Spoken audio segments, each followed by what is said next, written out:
Naomi మరియు Naomi యొక్క కుటుంబం ముందు బెత్లెహేం అనేటువంటి ప్రాంతంలో ఉండేది. దాని తర్వాత అక్కడ కరువు సంభవించనని వారు ఎరిగి అక్కడ నుండి వారు మోయాబు అనేటువంటి ప్రాంతానికి వెళ్ళిపోయారు. నయోమి మరియు నయోమి కుటుంబం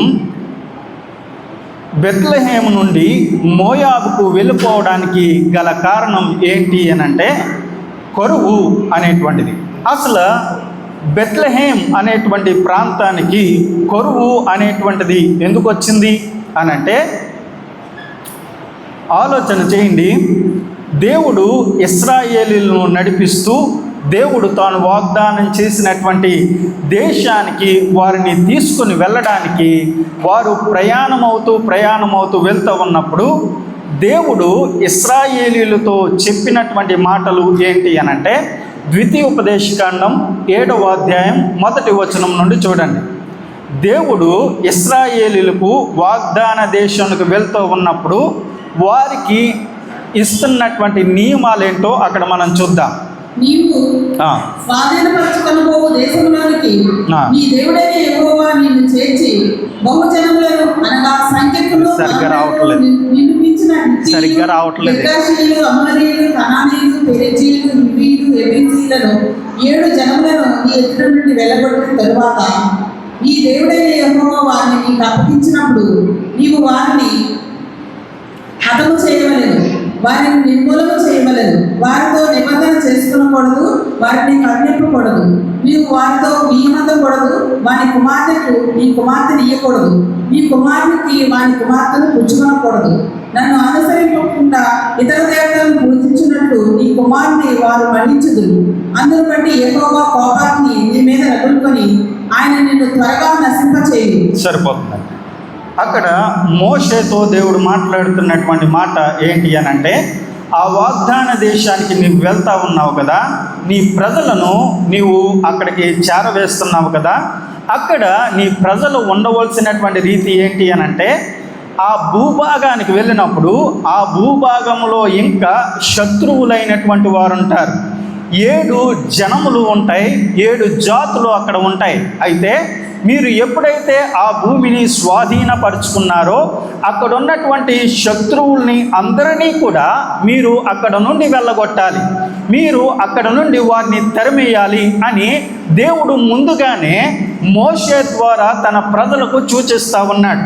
అయితే ఈ మాట చదవండి. యెహోషువ గ్రంథం 13వ అధ్యాయం 1వ వచనం.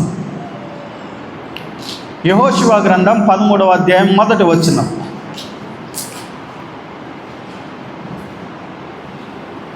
యెహోషువ బహుదినములు గడిచిన వృద్ధుడు కాక యెహోవా అతనికి ఇలాగ సెలవిచ్చాడు, నీవు బహుదినములు గడిచిన వృద్ధులకు స్వాధీనపరచుకునేందుకు అతి విశాలమైన దేశము ఇంకా మిగిలి ఉన్నది. సరిపోతుందండి. యెహోషువతో దేవుడు మాట్లాడుతున్నటువంటి మాట ఏంటి అనంటే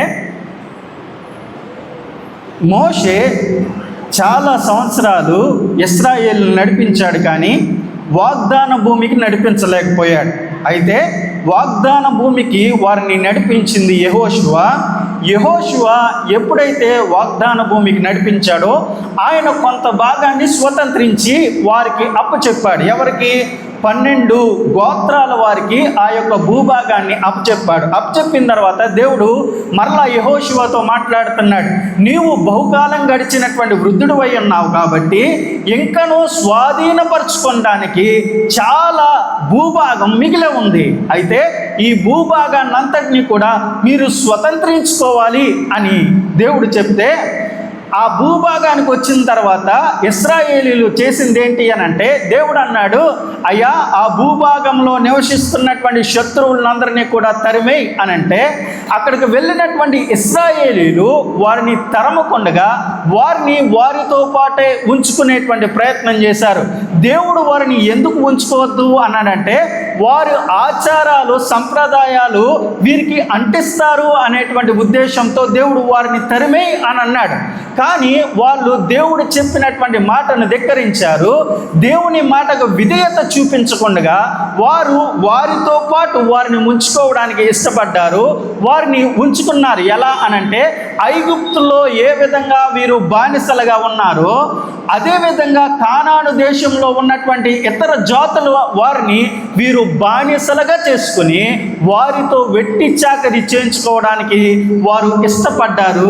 వారితో పాటు వీరితో పాటు వారు ఉండడం మొదలుపెట్టారు. వండిని కారణం చేత అక్కడ జరిగింది ఏంటయ్యా అనంటే, వారి సాంప్రదాయాలు, వారి ఆచారాలు అన్నీ కూడా వీళ్ళు అలవర్చుకున్నారు.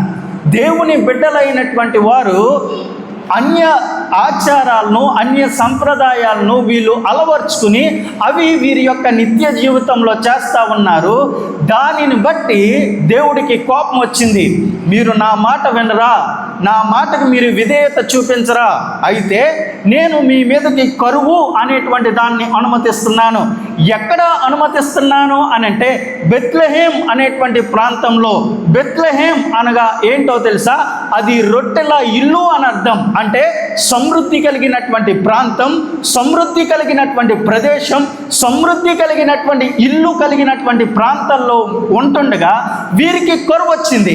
కరువు ఎందుకు వచ్చింది అనంటే, వీరు దేవుని మాటకు విధేయత చూపించని కారణము చేత వీరికి దేవుడు కరువు అనేటువంటి దాన్ని అనుమతించాడు. కరువు